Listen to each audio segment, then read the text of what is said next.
Thank you. Yes, Lynn Wales, demonstrating the book.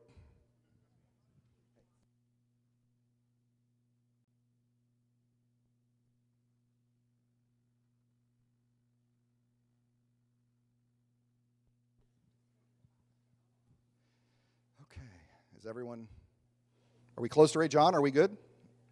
John says we're good, so I can start. Excellent. Well, thank you all for coming and being a part of this. I am grateful, as I said last week, to those who forced me to do this. But it is a meaningful book for me in a lot of ways. This book, I've said several times, was sort of the culmination of my teaching career, and I was going to make my students buy it. So that was a great, it's the same pyramid scheme all of us professors run, right? You write a book, you make your students buy it, you sell copies every semester. It's brilliant. But it ended up taking on a different life when I came to McLean, and it brings together my love of the Psalms, my love of the Old Testament, and my love of trying to make the Old Testament understandable to people as you go through it. So all three of those things come together in this book. So there's been some misunderstanding. It's not, strictly speaking, a book about the Psalms. It's actually a book about the entire Old Testament. But it's using the Psalms to understand the entire Old Testament. So it's a little bit different kind of focus in that. So if you'd like to play along and participate, I've got the web page up here for you to go onto. And we're going to take a quiz. It's not exactly a quiz. It's more, well, it is sort of a quiz, but it'll be fun. So everybody who wants to do this, gone to where you need to get to? I'll give you another couple seconds on this. Okay, I'll hold on. That's all right. My wife will be the last one, I guarantee it. Cindy, have you done it yet? No. Yeah, see? Called it. Really? You got to be that close? No. But It's good to see you, too. Hold on. I'm going to push start. I'll do it. I'm crazy. I thought that doing this via a quiz would be a lot more fun than me lecturing you for 20 minutes on the book. I thought this was a better option. So, are we good? Now, I still see people holding their phones and pointing them at me. So as long as you're doing this, I'm not going to start, okay? So, is that? Thank you, Rod. Could you at least turn around and get me in it? I mean, that would be, All right, are we ready? Nope, we're still going. Allison got it. Charlotte's got it. Pat's got it. Yeah? All right. Don't worry, every question it'll go. All right, so here we're going to go with the very first question, I hope. Let us see. Go with the very first question. He said, it was working perfectly a few moments ago. Really, Daniel? Should I do that? There we go. I don't have web. I don't have Wi-Fi. Let's try this again. Let's do this one last time. Did everybody hear all my Star Wars references today? Yeah, did you get all those? Okay, good. That's important. There it is. Okay, so when did Rob actively start writing the book? 2006, 2016, 2017, or 2018? They're voting, Bob. There's always one, isn't there? There's just always one. The crowd is voting. We're crowdsourcing 2006, it says. I've got 5 so far in 2016, 2 2017s. Oh, 2016 gaining. You don't know how to do that? Okay. There's people around you that know how to do it, Sandy. Yeah, I should have done a Family Feud next time. Yeah. So, all the votes in? The correct answer is 2017. I started actively writing the book in 2017. Yeah. 2006, yes, ma'am. Yes, you there with a question? I see. So emotionally, it felt like 2006, so that's why you voted for 2006. I completely understand that vote. Yes, I absolutely completely understand that vote. No. 2017 was the year that I had my sabbatical. I got a sabbatical starting January of 2017. I began writing the book then, and in those 8 months from January to August, I wrote 9 chapters of the book, the first 9 chapters, which would be the introduction through chapter 8. Then things slowed down a little bit after that, but we'll talk more about that. Yeah. Actively writing. That's why the question says actively writing. So I was a professor, so, that is, never underestimate the student's abilities to try to get around the rules, and you have to head them off. All right. How many words are in the book? 50,000 to 60,000, 60 to 70, 70 to 80, over 90,000 words. There are 11 chapters, I believe, and an introduction. Count them real quick. 1, 2, 11 chapters. These are not unique words, no. And "the" do happen a time or two. So.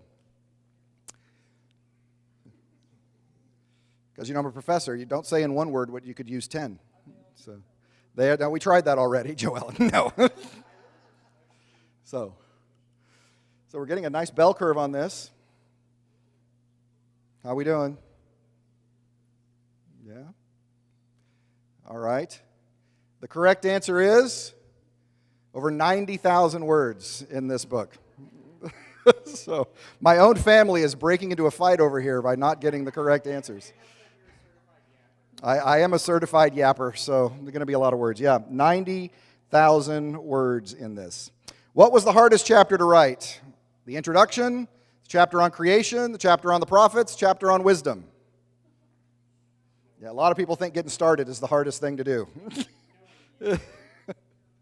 Well, I'll tell you a little trick on this. The secret to doing this, to writing any paper well, is to write your introduction last. Because the worst thing to do is to tell people what you're going to tell them and then go tell them something else. So you need to figure out what you told them and then go back and tell them what you're going to go tell them. So usually write the introduction last. So how are we doing? Oh, wisdom is starting to grow here. I see. Oh, okay. That's the way it always goes, isn't it? Creation coming back late. I do love the prophets. I do, yeah. I love all those things. It's hard. Where is she? Margaret Cupid accuses me of having the largest number of favorite verses in the entire Bible. That she thinks I love all of them. But the correct answer was prophets. Prophets was the hardest chapter to write. Yeah, creation came pretty easily. What are you celebrating for? You cheated off her. Wisdom was probably the easiest chapter to write because wisdom psalms is actually a genre category of psalms in academia. They actually believe there is such a thing. Some people do. It's one of the things academics fight over is wisdom psalms. Are there wisdom psalms? No, they're not. Yes, they are. But it was easy. The hardest thing was prophets. And part of the reason of that is the psalms are words to God, right? These are hymns and prayers that were written to God. And by definition, prophetic speech is words from God. And so it's a completely different genre in that way. And so I was concerned, and it was the hardest chapter. I said I wrote those first 9 chapters in 8 months. The 10th chapter, which was the prophets, took 6 years. Because, I don't know if you knew this, but I took a church in Virginia as a pastor, and that slowed me down a little bit. And then COVID came, and that slowed me down a little bit. But also, it was a hard chapter, and I could do a hard thing, or I could do anything else. And for 6 years, anything else won, okay? And finally, I just felt like, I have to do this. I have to finish this. And once I got into it, I actually feel like the Prophets chapter may be one of the best that I wrote in the book, actually. It was interesting because, well, I'll tell that story later, but it actually ended up being a lot stronger chapter. I thought it was going to be the weak link. It was not. It was actually a much stronger chapter than I anticipated. So that was good. So, next question. What's Rob's favorite book in the Old Testament? Genesis, Isaiah, Habakkuk, or Psalms? Got some votes for Psalms? It's a trap. It's a trap. Psalms is out to a big lead in this one. Not surprised. Just going to follow the crowd. Right, just like Jesus said, just do what everybody else is doing. That might not have been Jesus. I might be thinking of somebody else. Anyway. Are we ready? They're all just accusing me up here. We good? The answer is the book of Habakkuk. The book of Habakkuk is my favorite book. Habakkuk is 3 chapters long. He did, because my wife knows me. And yes, my favorite book in the Bible is Habakkuk. It's remarkable. Now, it's sort of a cheat because the last chapter of Habakkuk is a psalm. So chapter 3 is actually listed as a shigionon. A shigionot. We don't know what a shigionot was. That's a Hebrew word. No one has any idea what these musical terms mean. And the root of the word shigion is wild and reeling. So apparently this is one of those wild, reeling songs the kids like to listen to these days. I don't know. It's a great song. But the book of Habakkuk, and it's called to obedience even when there's no reward, and expressed in such beautiful poetic language. It's the book of Habakkuk. Obviously, Psalms is a close second. But originally I was going to write my dissertation on Habakkuk. But unfortunately, my 2 ideas in Habakkuk had just been published as dissertations, which my major professor said, this is great. It means you're on the cutting edge of scholarship. We just got to push you a little further out on the edge to have your own ideas. So that was great. Next question. How many publisher/editors worked on this book? 1 publisher, 1 editor, 2 publishers, 1 editor, 2 publishers, 2 editors, 2 publishers, 4. Lost count. I love the faith some of you have in me on this one. I was a math minor. You think I would have lost count? But yeah, 2 publishers, 4 editors. Yeah. Yeah, it was amazing when I first sent the proposal to Baker Academic. There was an individual there who was hired to find projects that were a little different than your normal projects Baker was taking. And his name was Henry. Henry was very impressed with the book. He was very supportive of the book. No, I'm just talking about the beginning story. You know there's at least 1, right? So I'm telling about the first one. Yeah, so, but I just said first one, which means there's more than 1. So, yeah. But no one's picked 1 yet, so I feel pretty good about this. Yeah, it's true. That's an interesting climb as we go up there. Yeah, it turns out that about 3 months after Henry had given me the contract for this book, Henry got fired, and I got assigned a new editor. And the new editor I had didn't believe in the book the way Henry believed in the book. And so eventually he decided he didn't want to go, they didn't want to go that way. And so Baker, when I went our separate ways, I had several other publishers that I reached out to, but 2 publishers, 4 editors.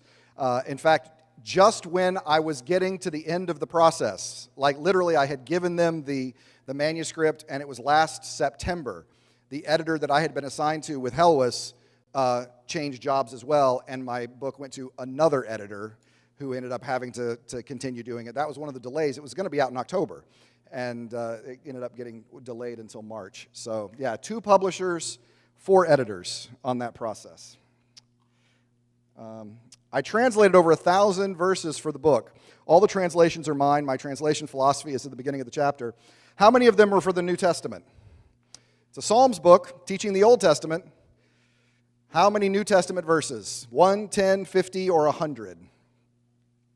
Translation was my favorite part. It really was. In fact, I made myself wait to translate. I said to myself, I will finish writing the book, and then when I'm done, I will go back and translate. That's the reward I'm going to give myself for finishing the book. And it was my very favorite part. All 1,000 verses were my very favorite part of translating.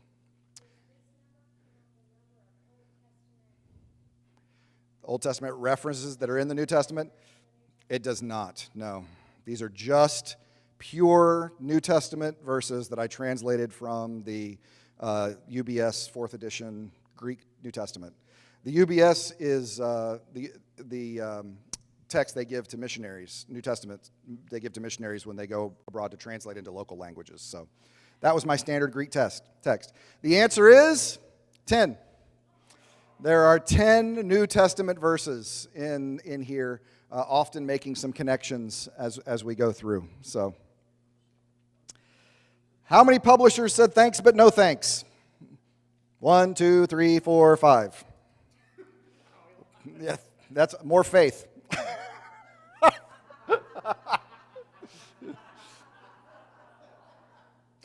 Yeah.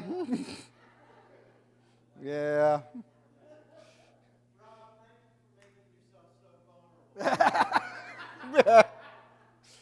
I think that's important. One person says they saw it and they loved it. Yeah. Yeah. That was you trying to make points? Oh, okay. No, I said 5. Yeah. Yeah. The answer is 5. Yeah, the answer is 5. And the only reason it's not more is because I stopped sending it out once Wallace said yes. So it only takes one yes, right? So it doesn't matter how many no's you get. You just need one yes. And I felt actually pretty good about that, Gene, I'll be honest. A couple of them rejected me after Wallace had said yes. That was funny. You know, one time I got a job when I first got the job at Judson. I'd been working there for about 6 months, and I got a letter that the First Baptist Church of Dalton would not hire me as pastor. I had never applied to be the pastor at the First Baptist Church of Dalton, but they sent me a letter to know they didn't want me.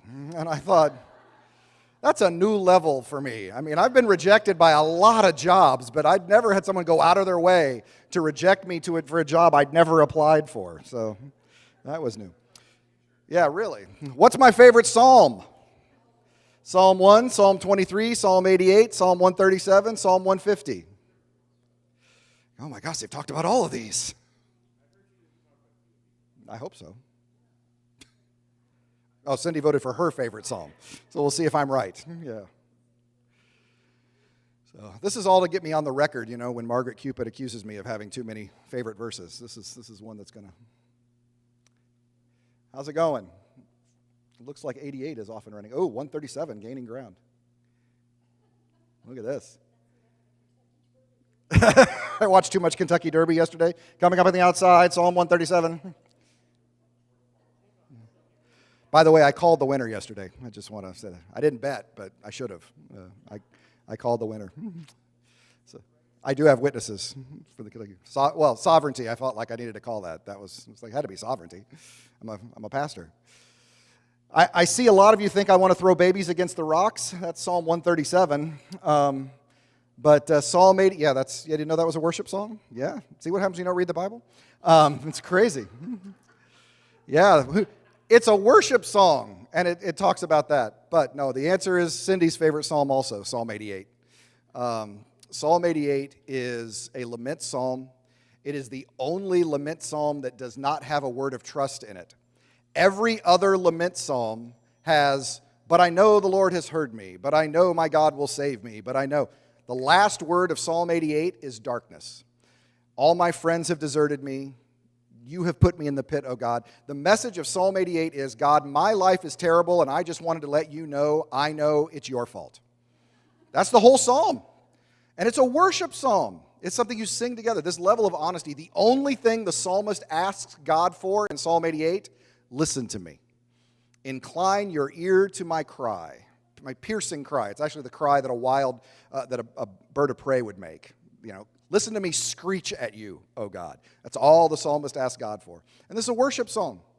And I always think it's amazing. You know, these were words to God, but if you take seriously God at work in the shaping of the Bible, then these are psalms that God wanted us to have in the book of Psalms. At some point, God said, you know that psalm about people yelling? I love that one. Make sure to put that one in there. That's a great one. So yeah, it is my psalm. And as you might expect, that one is connected a lot to the book of Job when I talk about Job in the wisdom chapter. So that is true. I owe much of the philosophy of this book to whom? W.H. Bellinger, J. Randall O'Brien, Nancy DeClassy Walford, or Gerald Wilson?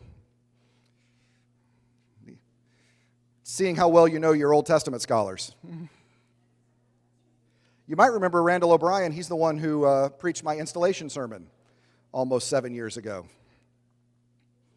It's just hard to believe. So, Now, Bill Bellinger did write the foreword, so that's in there. If that influences the answer in any way. But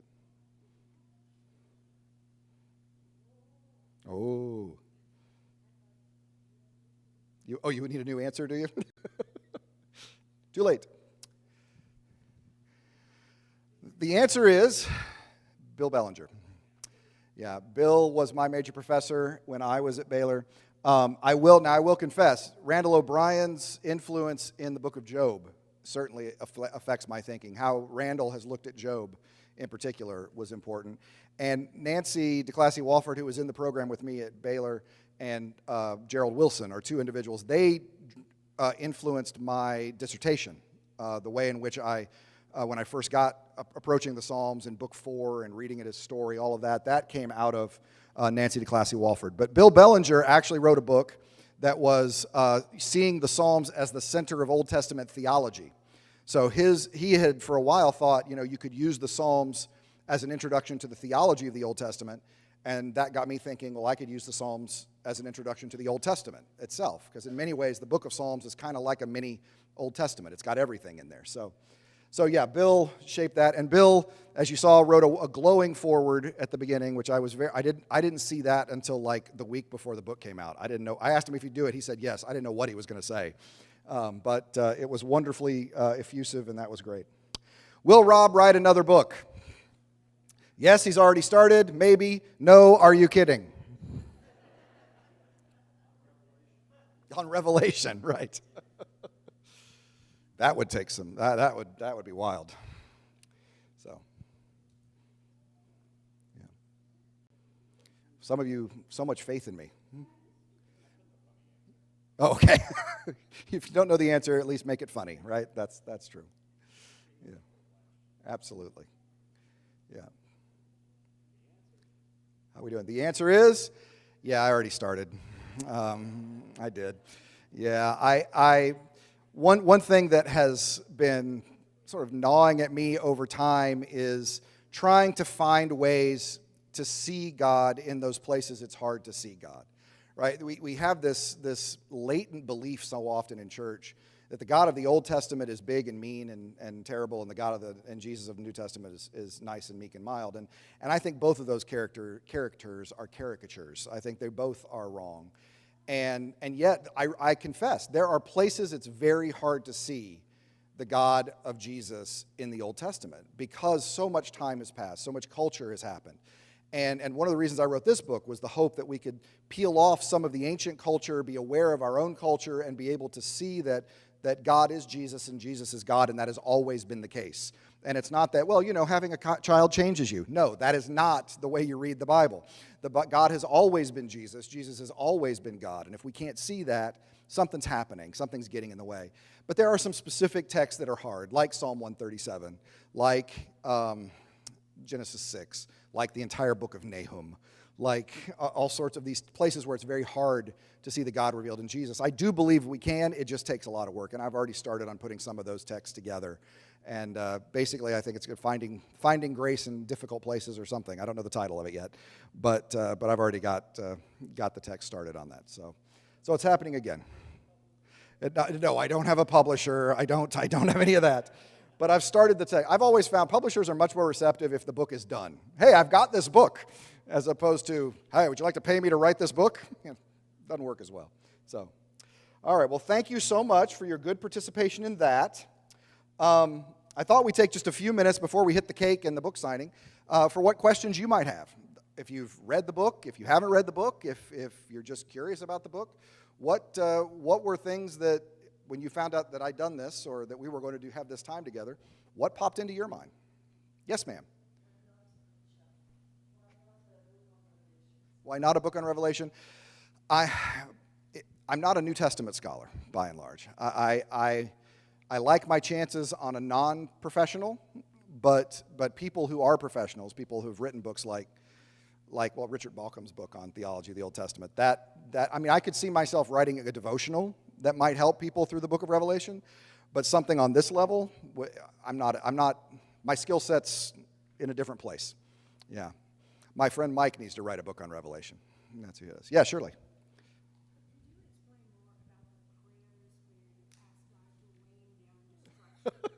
Yes. Yes.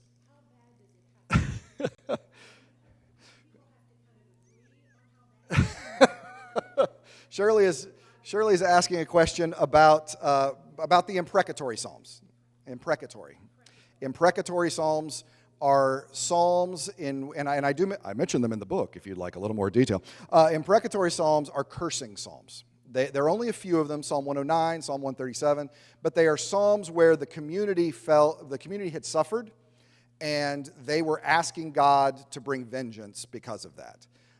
And so it was very human. Yeah, absolutely. That's one of the things that you discover is that how your whole life people have been cherry-picking psalms for you, because over half of the psalms are laments. Over half of the psalms are people complaining about their situation in life. I'm sick, my enemies are after me, nobody's listening to me, I'm having problems.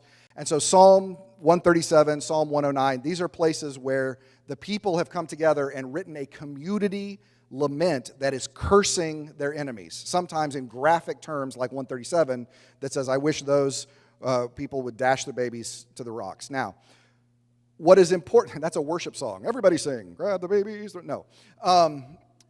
The reality is, there are a couple things to know about that. One, as was pointed out, a very human expression. This is another indication of the honesty that the Psalms have in their prayer and their relationships to God. But one other thing that would be important to note, none of these curses ever goes beyond lex talionis. Now, drop some Latin on you this morning. Lex talionis is the law of retaliation. An eye for an eye, a tooth for a tooth, life for a life. That's called lex talionis. None of the imprecatory psalms ever exceed that. In other words, all of these people are praying for God to do to their enemy what their enemy did to them. They're asking for justice. They're asking for God to balance the scales. And what I think is remarkable about these psalms, I do not think they are prescriptive. I don't think they're the way God wants us to feel. I think that is found in the Sermon on the Mount, right? Love your enemies, pray for those who persecute you. But I do think they are descriptive for what we need to do when we feel that way. That because the Bible is a very real book written by real people who have real emotions, when you have those emotions, what do you do with them? You take them to the divine. You ask God to be the one to settle the score. You ask God to be the one to bring vengeance. You are never the one. None of these psalms pray, hey, God, let me do this. Never. All of these psalms put this in the hand of God, knowing that in a unjust world, God is not neutral.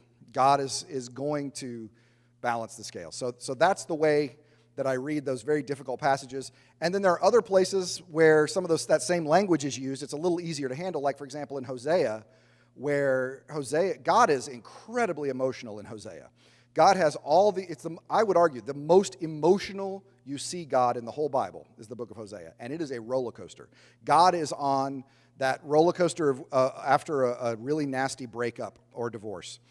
God is hurt. God's been betrayed. God's been cheated on, and all of those emotions come out in Hosea. It seems like we're okay for God to be happy and angry. Those are the only two emotions that God's allowed to have. But we are complex emotional beings. We are created in God's image. God is a complex emotional being, and those emotions are expressed in Hosea as well. And so that is one where I think it's a little easier to handle. The imprecatory psalms, as Shirley points out, those are tough psalms, and that's one that would go in the book of where in the world is God in this verse, kind of thing. Absolutely. Other questions? Yes, ma'am.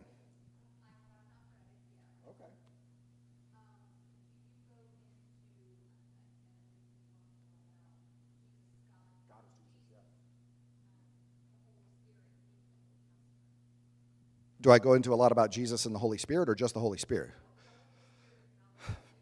That one's probably not as explicit. I mean, it's obviously, you can talk about the Spirit of God hovering over the face of the waters, but I'm usually addressing it more from the perspective of God in general. I'm trying to defend God's name just more generally than it's Trinitarian. I am Trinitarian, but I don't know that comes out as much in the book. Yeah, it's a good question. Yeah. Other questions? Yes, Brian. What did I learn and what surprised me? I was surprised by the prophets book, by the prophets chapter. I was dreading that one. I was struggling with that one. It was hard.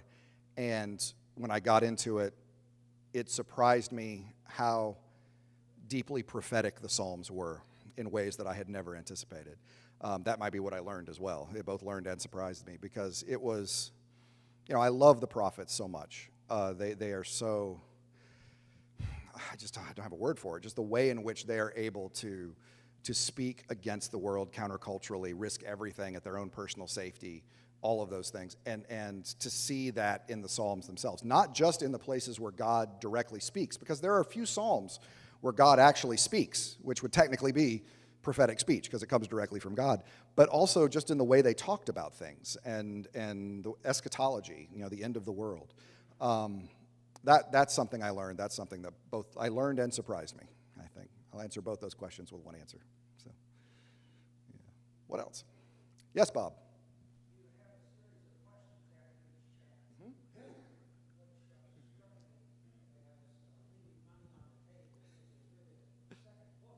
The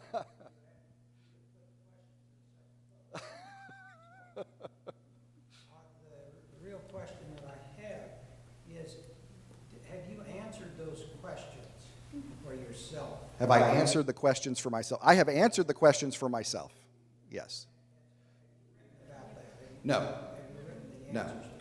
And I think partly because I actually had someone who has read the book say, those questions at the end of the chapter, the answers aren't in the chapter. And I said, that's true. There are facts in the chapter, and in light of those facts in the chapter, I asked this question. And so many of those questions are questions for you to explore faith with. How does it, how do you feel about the fact that Genesis 1 and 2 are telling two very different creation stories? How are you wrestling with the community shaping that comes over time, the human aspect of biblical composition? And kind of, they're very open-ended, but they're meant to generate more than just, they aren't test questions, right? These are not questions you're going to find on the test, and when was the temple destroyed? Oh, 586 BC, cool. No, that's not the kind of questions we're going to be in there. They're going to be questions that are going to help you to explore the implications of some of the realities that I bring in the chapter. I don't think anybody would have bought that as a second book, Bob. I think I need to keep that one in there if I'm going to make them read it. The second book, if it had illustrations and pictures. That would have been, I need more pictures. That would have been good. Yeah. That's certainly medieval, the medieval approach. Oh, very nice, yeah. Nice Psalms book there with pictures in it. Yes, Bob. A hope for a special group to read this book, and how would you like to see this book used? Yeah. I mean, selfishly, I would hope some of my professor friends require it for their intro class. That would be nice. But the audience for the book really changed. I originally, when I started, I think I started with the 18 to 22-year-old in mind.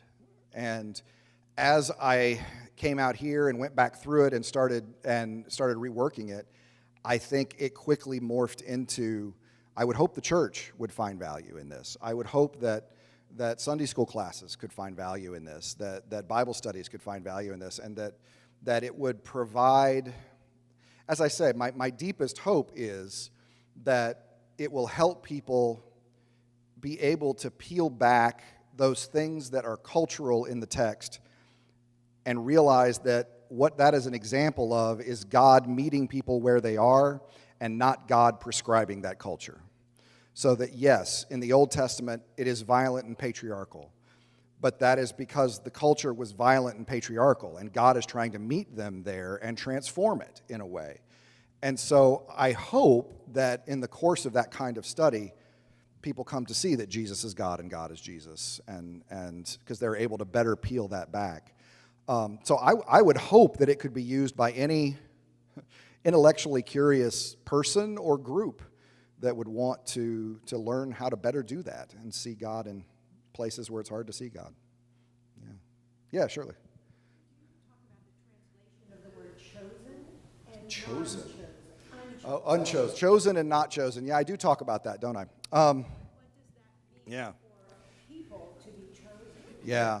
The language that is used often, I mean, the person of the promise, the child of the promise, God makes clear moving through Genesis that it's going to be Isaac and not Ishmael, that it's going to be Jacob and not Esau, that it's going to be, and that there is and certainly that language of chosenness goes through that story.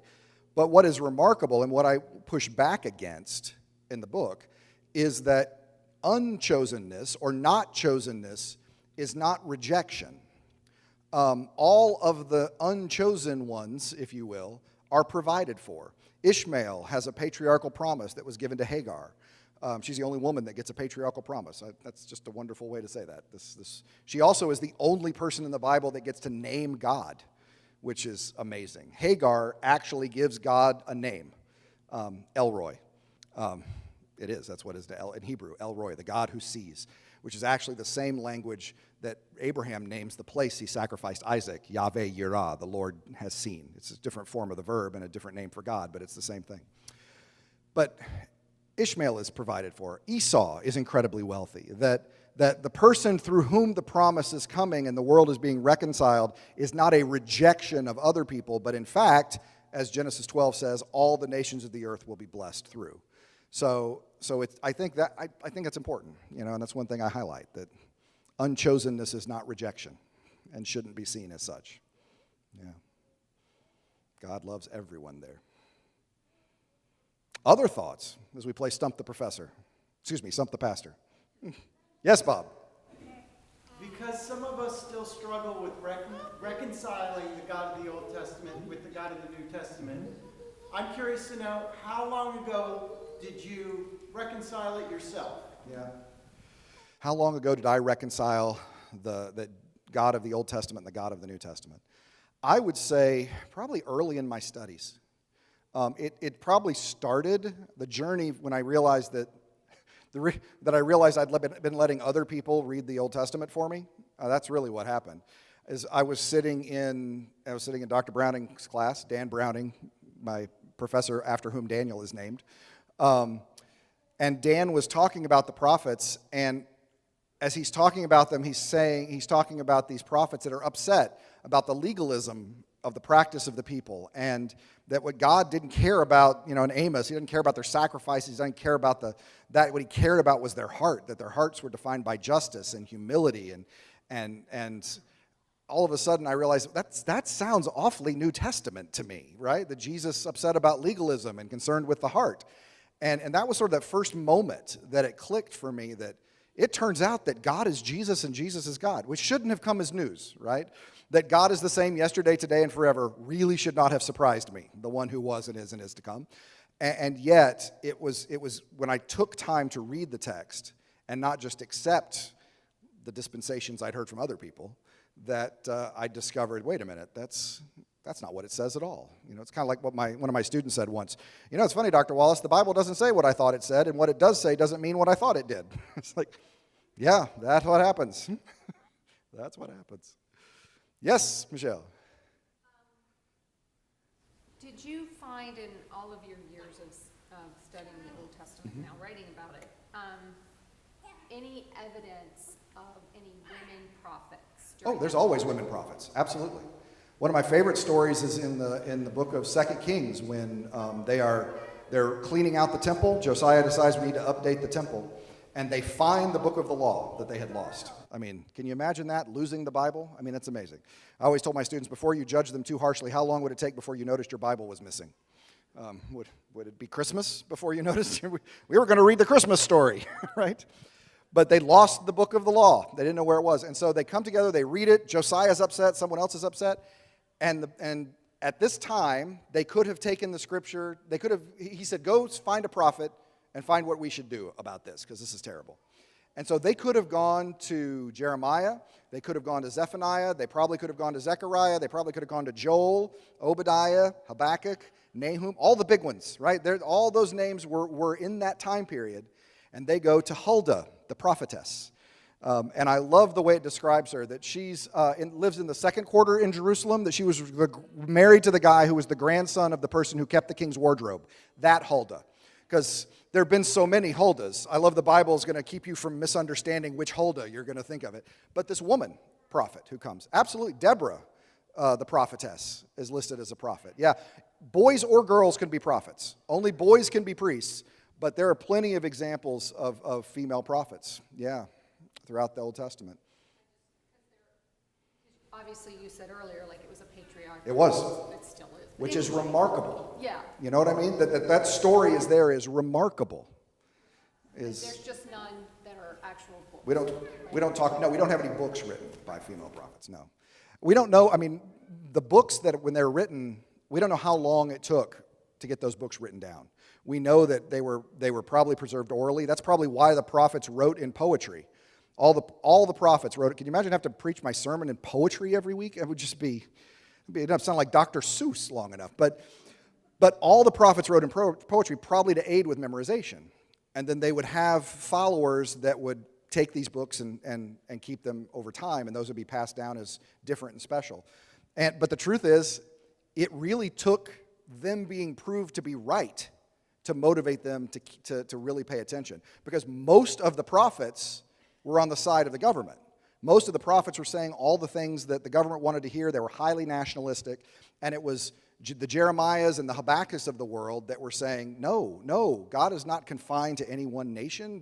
That God is actually the one bringing Nebuchadnezzar. Nebuchadnezzar is my servant, God says in Jeremiah 25, a radical statement.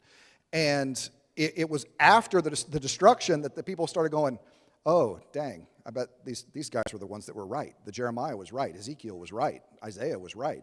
And that really is what started motivating. It was that crisis of that destruction that motivated keeping those books and writing them down and passing them on. Yeah. Yes, Gene. For an answer, but there are too long, but I thought. Okay. The Old Testament's the foundation for Islam and the Torah for Jews. Sort of. It's the foundation for the Torah for Jews, absolutely. How much of this would be received by other religions? It would probably be received by a Muslim. It would probably be received pretty well, actually. And it would probably be received by, apart from the New Testament stuff, it'd probably be received pretty well by a Jewish reader as well. Because what I'm talking about is not as ideologically charged as it is trying to get the cultural bias out. And so anybody could benefit from that, whatever their faith. Yeah, I think. Now, the fact that I'm calling it Old Testament is betraying my particular faith. I'm not calling it Tanakh. I'm not calling it Hebrew Bible. I'm calling it Old Testament. And that was on purpose. Seeing the Old Testament through the Psalms was on purpose because I'm a Christian. And so I call this text the Old Testament. And so in the interest of full disclosure and being an honest broker, I wanted to have that there. Now, when I'm at a national meeting, if I'm presenting a paper to a multi-faith, multi-ethnic group, then I'll probably use the term Hebrew Bible, just as a more descriptive term. But in this group, we can talk Old Testament because we're a Christian church. It was outside. You should have seen that when you came in. So don't be surprised. Other thoughts before we go eat cake? I shouldn't say it like that because now all you can think about is the cake. So. Well, thank you for your good attention and your good attendance.